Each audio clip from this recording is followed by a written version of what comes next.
Today we're looking at the deep plays for Dynasty Fantasy Football. Those mustache players. Those guys you're making trades for, you're picking up. You might even have them rostered already, and you just need that confirmation bias. I got all the confirmation bias for you, so you need to click that subscribe button right now because we're looking at these players every day. We're looking at strategies every day, how to trade, how to win in Dynasty, of course the rookie drafts. It's all right here. Click that button. Stop missing out, but we gotta get to it. We got some players to look at. Tyler Lockett's hitting free agency, guys. He's hitting free agency. He can go anywhere. And the thing is, this is a good market for fringe wide receivers, older wide receivers, guys that are afterthoughts right now because the wide receiver class is not looking good. The NFL's starting to say that to us. Tutu Atwell just got signed, and we're going to watch some of these other wide receivers and how they get signed. That's going to give us a good feeling of what the NFL feels about this rookie wide receiver class. Tyler Lockett hitting the market. We're going to see where he goes. At wide receiver 124, there's a chance he goes to an okay location where he gets some opportunity. He's a guy that gets targets downfield, can be productive in fantasy. He got you 2 wide receiver 2 weeks, multiple double-digit performances, and then slow down. JSN got hot last year, and now it's JSN and nothing for the Seattle Seahawks and their wide receiver depth chart. If they trade DK Metcalf, that's a different story. But Tyler Lockett's on the move. Where will he go? There's some options here in the NFL. He's reliable. He can get downfield. Still got some burst. Good route runner. And he's a guy that's an afterthought right now. 32 years old. He's for win now teams, and I think we all know that. A stash play just in case. And if he gets a bump up, you could really sell him if you want. Treylon Burks, wide receiver 128. Just because they're listed doesn't mean I agree with the player. I just look at so many stash plays on the channel that I want to talk about all of them. Just in case you want to. Or just in case you have them and you want to figure out when to sell or whatever. But we got to look at everybody. That's how that works. We got to look at everybody throughout the offseason. Treylon Burks, 128, former first-round pick, has shown some signs of life in training camp last year, but it never materialized. We have older wide receivers in front of him. The team's very ambiguous. So the story that would have to happen was we get through training camp, we get in season, we get a little spark, and that's due to attrition. What's the likelihood of that happening? Not very good. Not very good, but we got some size-adjusted athleticism. We do get a spark in every training camp. I can definitely say that. I'm the guy to ask about training camp. I roll out the training camp clips. I talk about the news because I try to find the news so I got something to talk about when I'm looking at the clips with you guys. He has a spark every training camp. If he's on my roster, I'm either looking to cut bait to make move for a rookie, which a lot of people is going to do, or if I can, get to training camp and see if I can do something. More likely not, but training camp, if you're looking to do something, that is the time. Rookie draft, no. Now, no. In season, maybe, but it has to take a lot of attrition and him firing. That being said, we have 1 wide receiver week to his name, 1 wide receiver 2 week, and that's since 2022. Maybe we fire with a different team. We do have a weak wide receiver class. That is a good thing for wide receivers like this. All in all, cheap prospect to have on the end of your bench. If you want to see what happens through training camp, Jake Bobo. So we're looking at the Seattle Seahawks here. And there's nobody left after JSN if DK Metcalf gets traded. We're looking at a weak wide receiver class. They're probably going to double tap the position in the draft. Maybe. Maybe not. Maybe not. Jake Bobo here gets a lot of buzz in training camp. He looks good in training camp. They talk him up a lot. And they might be looking to use him. He's an incumbent. He's got a history with the team. They might be looking to use him a little bit. He's valued at wide receiver 144. Maybe sitting on the waiver wire. Maybe not in your league, depending on how deep your league is. But if anything, you just pick him up off waivers. Just see what happens. And then you release him.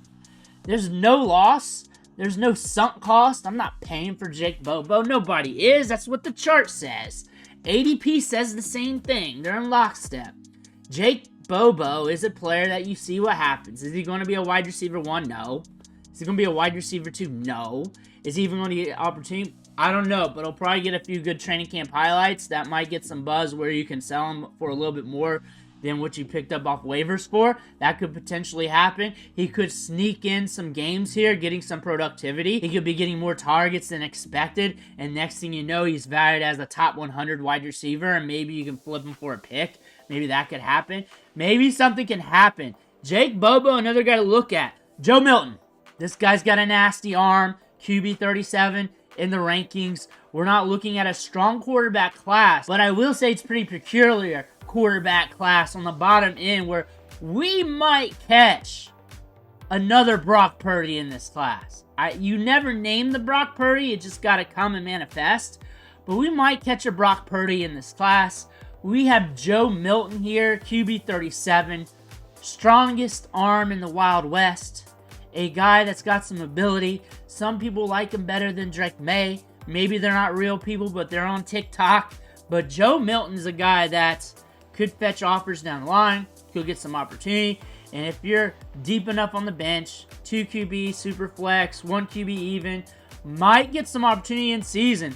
If something happens to May, things happen to players in season as they get hurt and stuff. Kenny McIntosh. Seattle could draft another running back in this class. They're probably sick of the injuries. They'll probably bring in another running back. Kenny McIntosh was drafted pretty low in the draft. They drafted 2 running backs in that draft. Him and Charbonnet, after drafting Kenneth Walker in the second round the year prior, they still made it happen. They've always liked Kenny McIntosh, but it's also a different coaching regime than the regime that drafted him. Kenny McIntosh is good at catching the ball out of the backfield.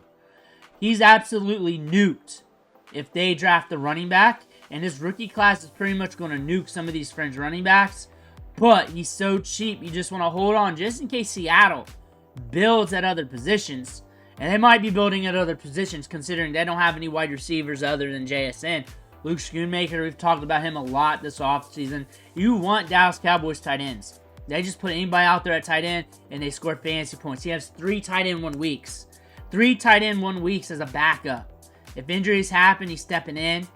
If they decide to move on and they promote him, he's going to be productive. It does not matter. If they draft another tight end in the first 2 to 3 rounds, that might nuke him. Maybe not. They draft him in the second round. Has a good athletic profile from Michigan. Sound player. He fits the scheme of this team. And any tight end that's really starting, getting opportunity, will get the targets, especially with Dak. Tight end 40 range. Cheap, cheap, cheap. Luke McCaffrey. I don't like his profile coming out of college. They got Deebo Samuel, so that's going to make him even cheaper, maybe even more liquid on the market.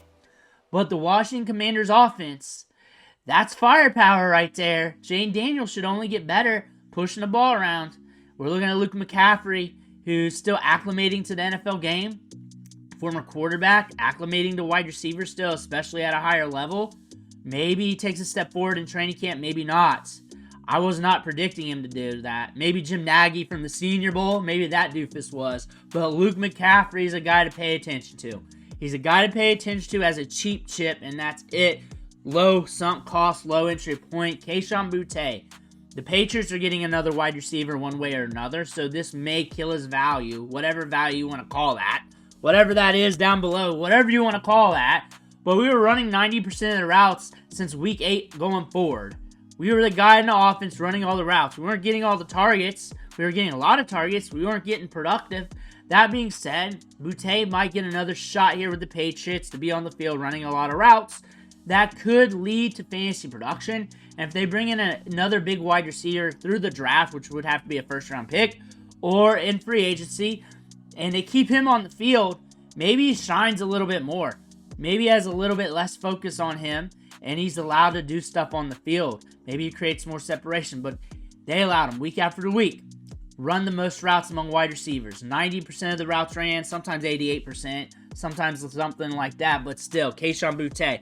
Darius Slayton, watching him in free agency, mid-wide receivers in free agency are going to be selected by some teams and might be getting some opportunity. But when I look at Darius Slayton, I'm looking at a guy with speed that can get downfield, that can catch the ball, get air yards, and get opportunity. So when I look at him, depending on where he goes, if he goes to a team, especially with a quarterback that goes yellow with it, could be a splash option, a guy that's very volatile in season, a guy that could help you out in some lineup decisions, a guy that you put in there, close your eyes, hope for the best. Stock-wise, it's not going up much. it's not going up much. Jacob Cowling might see an increase in the stock if they can get a deal done for Brandon Ayuk, which probably not going to happen.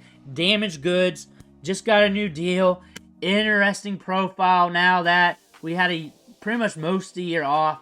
Ricky Pearsall's there to zap up targets. We got Juwan Jennings there. Jacob Cowling on the back end of the roster. Why we like him? He broke out with 2 different collegiate programs. Age 18 breakout age. He just gets it done. Looked good in training camp. Is a wide receiver that could emerge. If he was in this year's class, I think a lot of people would be talking him up. I think he'd be building up a storm because he's a age 18 breakout, productive, a guy that can create separation, very nuanced. Brendan Rice, a lot of people liked him in last year's draft. Now he's free.